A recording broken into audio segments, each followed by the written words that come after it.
Everyone interested in the phenomenon have heard about Bob Lazar. The topic about him is very polarizing and it seems like there's no middle ground. You either believe him or you don't, and some people even hate him. But the reality is that Bob Lazar went head first against the most guarded secret in the human history. In the late 80s, Lazar stated to the public that he worked on a reverse engineering program of unknown advanced technology inside the base Area 51. At that time, the base was secret and the government was denying its existence. He worked briefly at the base, and after a chain of events that involves the government spying on him by bugging his house, the contract was terminated. Bob Lazar didn't know that the government bugged his house and found out that his wife was having an affair. Labeled as a possible liability that would affect his work, they stopped working with him. After that, Bob Lazar acted carelessly and even brought some friends close to the base to observe the testing of the flying objects. This is his original footage made of the observations.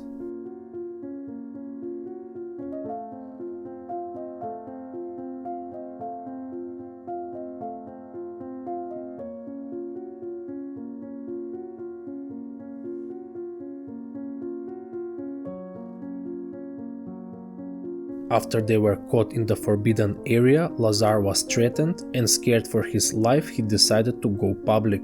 He told a very consistent story over time. He first came forward with his claims in the late 80s, and he continued to tell the same story in interviews and public appearances ever since. Let's see some of his evidence.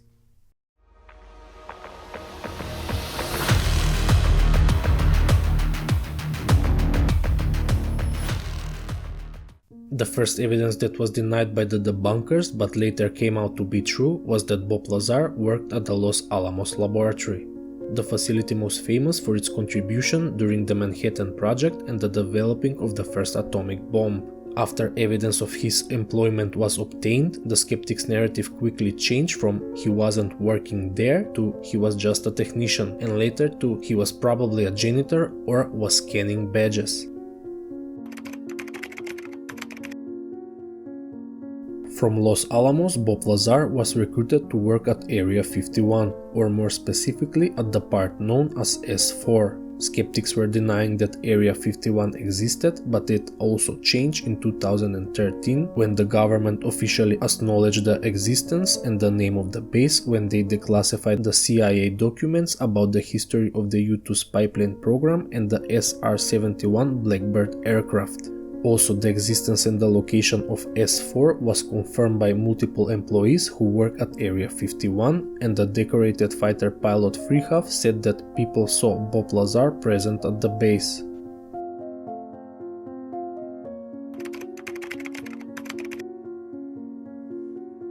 Bob Lazar was aware about one more classified thing: the bone density hand scanner used in military facilities that work on classified projects. The presence of the Identimet at Nellis test base was classified info in 1989, yet Lazar knew of their use at the base. Another coincidence? The use of these machines was shown in the famous movie Close Encounters of the Third Kind, but people thought the machine was a product of science fiction. The movie made by Steven Spielberg is described as a movie very accurate to the true observation of the phenomenon, and some even argue that real info about the phenomenon is released in the movie.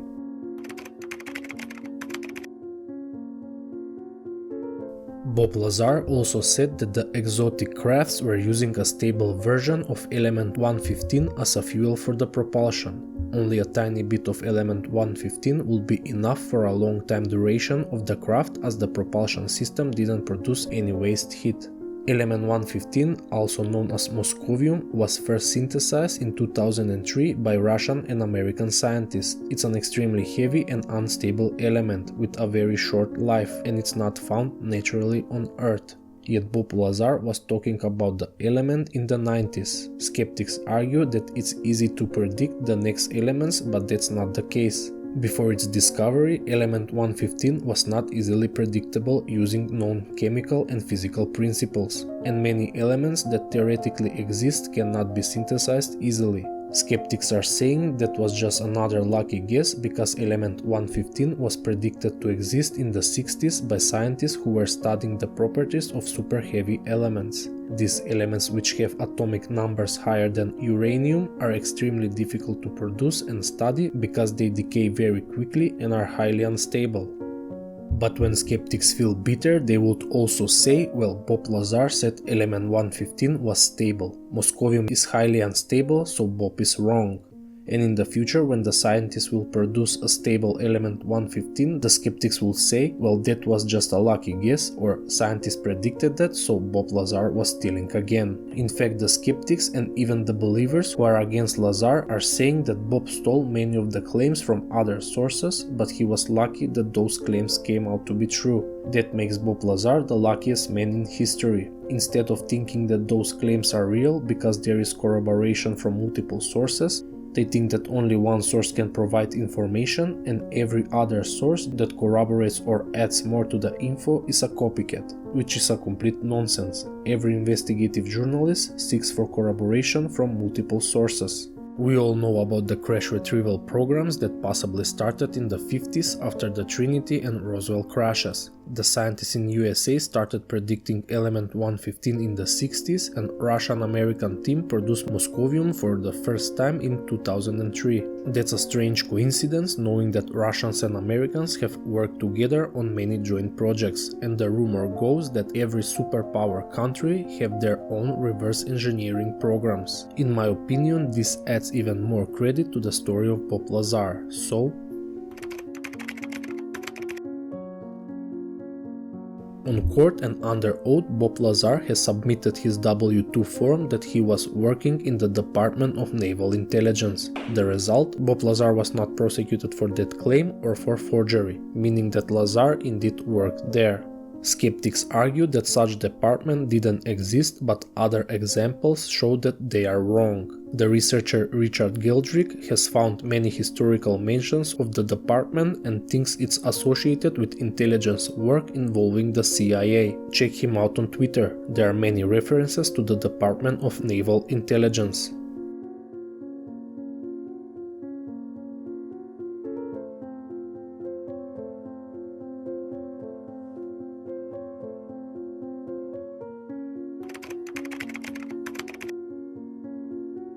Another thing that looks like Bob Lazar was right is the way the UFOs are flying. He went in depth explaining their propulsion system and the gravity amplifiers.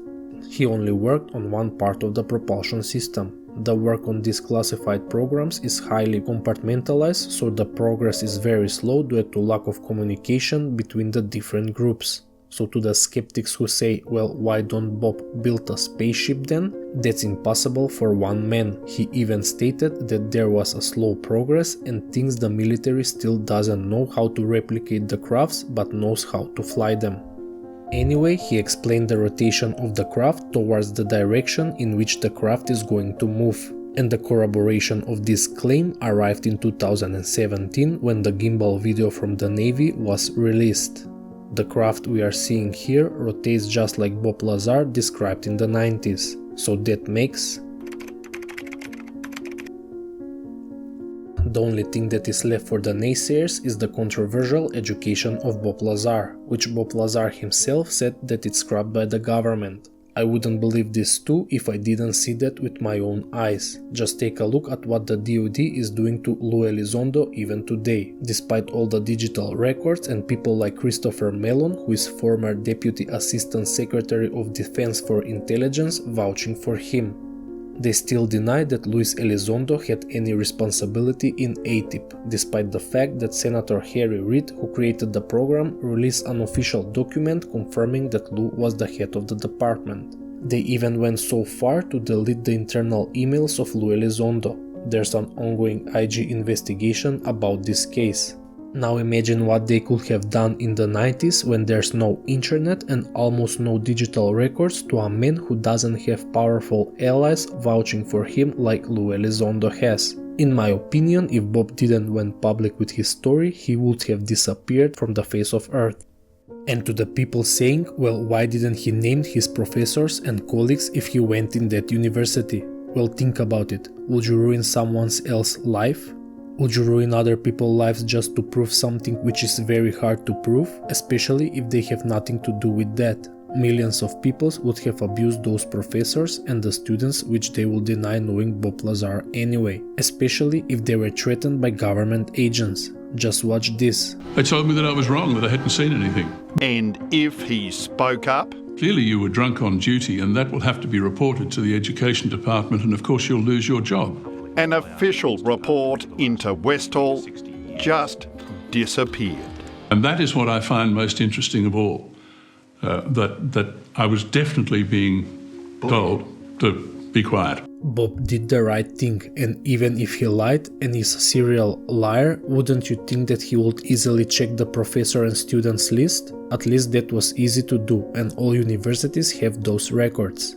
Now let's see the latest leaked document that corroborates some of the claims made by Bob Lazar. But before we do that, don't forget to like this video and subscribe with notifications on. Also, if you can, consider supporting me on Patreon, because your support is the only way for my channel to survive. In the leaked Wilson-Davis notes that describe crash retrieval programs and were recently added in the congressional hearings record, there are few claims that align with Bob Lazar's story. This is noted by Richard Geldrick in his Medium article. I will leave the link in the description so you can read it. He states, Dr. Eric W. Davis, who gave classified briefing to the Senate, described an unproductive crash retrieval program that ended in '89. Lazar stopped working at S4 in '89, describing a hopeless, abusive environment. The notes on the first page mention MG-12 or Majestic 12, which copies straight from the Lazar MAJ on his W2 and work badge, or the word Majestic on his boss Dennis' badge. The Wilson-Davis notes describe a meeting at the AG&G Special Project Building at Greer and Paradise, Las Vegas, Nevada. On October 25, 1988, Bob Lazar was interviewed at the AG&G office in Las Vegas, Nevada. Is this Las Vegas address valid? Yes, according to Google. There are many more similarities. Read the entire article, and if you are interested to find out more about the Wilson-Davis notes, I will leave the link of a free book made by a few researchers in the description. The book is called Loose Threads. It's a must read. Thank you for watching, see you in the next video.